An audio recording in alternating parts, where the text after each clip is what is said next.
Thank you for watching. A former NFL player is charged with murdering a woman in Ottawa last week. The suspect is identified as Darron Lee. Last night, the family identified the victim as Gabriella Perpétuo. Ottawa, Tennessee, February 5th, 2026.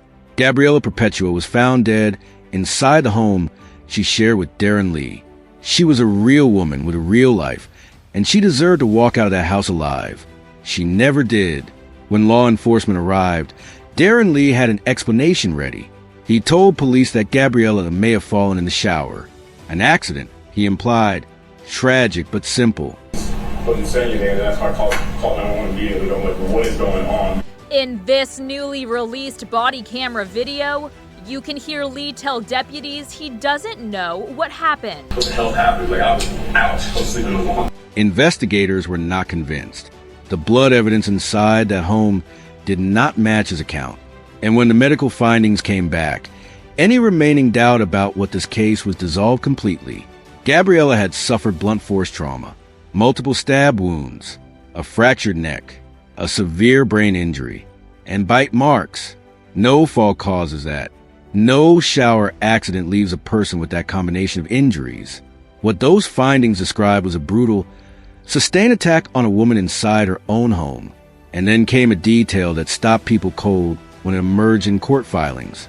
After Gabriella's death, prosecutors alleged that Darron Lee opened ChatGPT and began searching, not for help, not for emergency services. According to authorities, he was searching for ways to explain what had happened, ways to account for her death in a manner that would hold up, allegedly using artificial intelligence as a tool in an attempt to get ahead of an investigation that was already closing in. But prosecutors presented more than body camera video in court. They also introduced messages they say Lee sent to ChatGPT. I wake up and she has 2 swollen eyes. I didn't do anything self-inflicted. She stabbed herself, split her eye. That's a detective reading messages prosecutors say were sent the day before Lee called 911. Prosecutors also displayed the AI tool's response, which included the line, "Here's what to say," without framing it as police trouble. District Attorney Cody Womp told the court Lee used ChatGPT as a, quote, legal advisor. He has conversations, dozens of conversations back and forth with ChatGPT over a 2-day period about what he did to Gabriella Perpétuo in detail.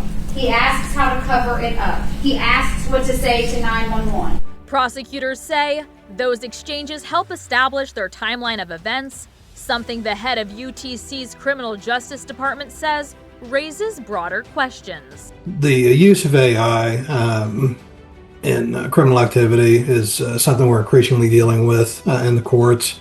Dr. Rick Dierenfeld points to this recent federal ruling where a judge found conversations with a public AI platform are not protected by attorney-client privilege. That's not privileged information. It's a third-party platform.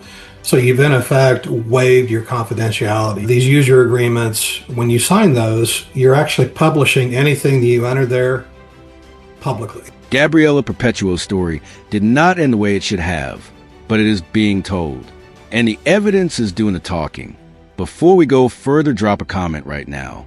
What state or country are you watching from? We want to see how far Gabriella's story is traveling. And if you haven't already, hit subscribe. You're going to want to stay with us for everything we are about to lay out. Thank you for watching. The family of the young woman found dead in Ottawa last week has filed a wrongful death lawsuit against the man charged with killing her. Deputies arrested former NFL player Darron Lee after they found his girlfriend, Gabriella Perpétuo, dead in the couple's home. Madison Sims has been following the case since his arrest last week and joins us now with details of the lawsuit. Madison? Cindy, this wrongful death complaint was filed by Perpétuo's mother, Monique. And in it, the family alleges Lee, quote, intentionally, maliciously, and violently attacked and assaulted Perpétuo in their Ottawa home on February 5th. On Wednesday, former NFL linebacker Darron Lee appeared in a Hamilton County court for the first time since his Thursday arrest. The 31-year-old is facing a first-degree murder charge after his girlfriend, Gabriella Perpétuo, was found dead in their Ottawa home. The court heard testimony from the lead detective in the case, who described the extent of Perpetuo's injuries. She had a severe brain injury. She had a broken neck.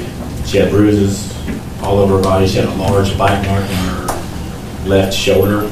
She had a bite mark on her thigh. She had some more stab wounds on her legs. Hamilton County's medical examiner found Perpetuo's cause of death was blunt force trauma. Judge Torrey Smith determined the proof presented was evident and denied Lee a bond. Now, Perpetuo's family has filed a wrongful death lawsuit against Lee. This is the worst possible thing that could happen to a parent or a family, and money is not going to change that.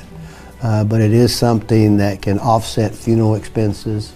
It can punish the defendant in a way that the criminal action cannot be punished. The complaint argues Perpetuo experienced physical pain and extreme mental anguish, including fear and awareness of her impending death before succumbing to her injuries.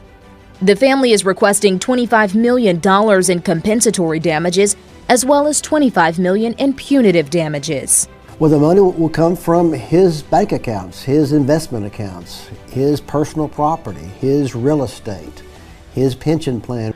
That money would cover Perpetuo's funeral expenses and prevent Lee from monetizing in any way from the events surrounding her death. The Perpetuo family says their fight for justice is just getting started, and they're determined to keep Gabriella's memory alive. Perpetuo means forever. Bella Perpetuo forever will be. We love you. We all love you. Now that lawsuit has been filed, Lee has to be served, and from there the case will go before a jury, but it's unclear as to when this could happen. To see our previous coverage of this case, click on this story on our What's Trending section. Cindy. Here is where this case stands. Darron Lee told police Gabriella Perpétuo fell in the shower. The injuries documented by investigators: blunt force trauma, multiple stab wounds, a fractured neck, a severe brain injury, and bite marks made that account impossible to sustain. Authorities say the blood evidence alone contradicted the story he gave them from the very beginning. Then came the digital evidence. Prosecutors allege that following Gabriella's death, Lee used ChatGPT to search for ways to explain or cover up what had happened. In a case built on physical evidence and documented injuries, that alleged digital trail added another layer that prosecutors are now presenting in court. As of early 2026, Darron Lee is facing charges in connection with Gabriella's death. Court proceedings are ongoing. The full legal process is still playing out, and this case continues to develop. What this case has already shown is that evidence holds. Blood patterns, medical findings, and digital footprints do not bend to fit a convenient story. And when someone is killed, the record of what actually happened has a way of coming forward piece by piece, fact by fact, regardless of what version of events is offered in the hours that follow. Gabriella Perpétuo was 26. She lived in Tennessee with someone she trusted. She deserved safety, and she did not get it. Her name deserves to be spoken clearly, and her story deserves to be known fully. We want to hear your thoughts. What do you believe justice looks like in a case like this one? Leave your response in the comments. This conversation matters. And so does your perspective. If this story reached you, please share this video.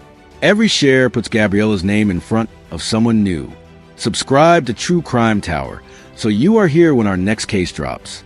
Her name was Gabriella Perpétuo, and the truth refused to stay hidden.